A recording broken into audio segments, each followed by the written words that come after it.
नमस्कार साथीहरू। 2046 सालमा पञ्चायत ढल्यो, बहुदल आयो।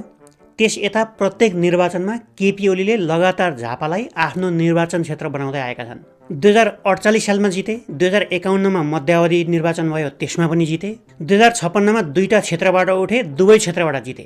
2064 सालमा जति बेला माओवादी भर्खर खुल्ला राजनीतिमा आएको थियो, माओवादीको दबदबा थियो त्यो बेलामा, त्यति बेला मात्रै जम्मा एकपटक उनले माओवादीसँग हारे। नत्र 2070मा पनि जिते, 2074मा पनि जिते, 2079मा जिते। अर्थात् केपी ओलीलाई त्यो ठाउँमा हराउने तागत अहिलेसम्म कसैको पनि देखिएको छैन। त्यहाँको दोस्रो ठुलो शक्ति नेपाली काङ्ग्रेसले समेत ओलीको बराबरको, उनको हाइट बराबरको, उनलाई टक्कर दिन सक्ने नेता अहिलेसम्म त्यो ठाउँमा उठाएको छैन। बाँकी उनका विरुद्ध जो त्यो ठाउँबाट उठे, उनीहरू पछारिएको रेकर्ड छ, सकिएको, हराएको रेकर्ड छ। त्यसैले होला अहिले रासोपाबाट बालेन शाह त्यो क्षेत्रमा उठ्ने रे भन्ने खबर जब बाहिरियो, धेरैले भने यो आत्मघाती हो, बालेनलाई सिद्ध्याउने रणनीति हो। आजको यो भिडियोमा त्यो कुरा सत्य हो कि होइन, त्यहाँ तथ्य र तथ्याङ्कले के बताउँछ, विगतमा भएका चुनावहरूको अङ्कगणितले के भन्छ त्यो ठाउँलाई, त्यहाँका जनताहरूको डेमोग्राफिक्स कस्तो देखिन्छ, ओलीको त्यत्रो विधि जितहरूभित्र अहिलेसम्म कसैले पनि नभनेको कुनै भित्री कारण पो छ कि, जनताबाट केही लुकाइएको त छैन अहिलेसम्म।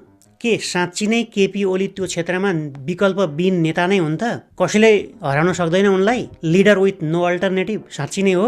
आउनुहोस् त्यो कुरा हेरौँ आजको यो भिडियोमा तथ्याङ्क सहित। यो हो झापा जिल्ला, अनि यो हो झापा जिल्लाको निर्वाचन क्षेत्र नम्बर 5 अर्थात् ओलीको क्षेत्र। यहाँभित्र दमक नगरपालिकाका सबै 10वटा वडाहरू, कमल गाउँपालिकाका 7वटा वडाहरू सबै, गौरादह नगरपालिकाको 1 देखि 8 सम्मका वडाहरू, अनि गौरीगञ्ज नगरपालिकाको 3 देखि 6 सम्मका वडाहरू पर्छन्। अर्थात् शहरी क्षेत्रदेखि गाउँसम्म, पहाडेदेखि आदिवासीसम्म सबैको जनसङ्ख्या भएको मिश्रित क्षेत्र हो यो। अब सबैभन्दा पहिला यो क्षेत्रको 2079 सालको प्रतिनिधि सभा निर्वाचनको परिणाम कस्तो थियो त्यो हेरौँ आउनुहोस्। प्रत्यक्ष अर्थात् पहिलो हुनेले जित्ने निर्वाचनतर्फ एमालेका केपी ओलीको 52,319 मत, उनका निकटतम प्रतिद्वन्दी नेपाली काङ्ग्रेसका खगेन्द्र अधिकारीको 23,743 मत, अर्थात् आधा भन्दा पनि कम। अझ भन्ने हो भने यहाँभन्दा तल भएका सबै दलहरूलाई एक साइडमा लगाउने हो र केपी ओलीलाई एक ठाउँमा राख्ने हो भने अझै पनि केपी ओलीले ल्याएको मतले नै जित्छ, उनकै भोट बढी छ। सिधासिधी हेर्दाखेरि एकातिर केपी ओली, अरूतिर बाँकी सबै गर्दाखेरि नि केपी ओलीलाई कसैले पछार्न नसक्ने देखिन्छ त्यो ठाउँमा। तर एकछिन पक्नुहोस्,